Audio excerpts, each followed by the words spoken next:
এই যে স্লিপে চড়ছে, কে স্লিপে চড়ছে? নাম নাম্বার সেট করে নাম।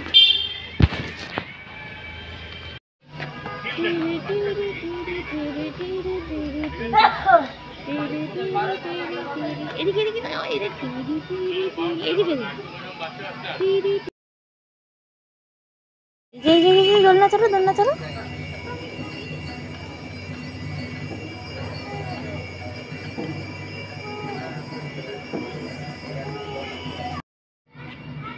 হাই গাইস, কেমন আছো? আশা করি তুমি খুব ভালো আছো। এই পাশটা অনেকদিন আগে থেকে বলছি, কিন্তু অনেকদিন চড়া হয়নি, যেহেতু ওকে ভাবছি ডলফিন। আসো আসো আসো আসো আসো, দেখি আমরা ডলফিন মাছ। দেখেছো কি সুন্দর ডলফিন মাছ গাছের ওপরে রয়েছে।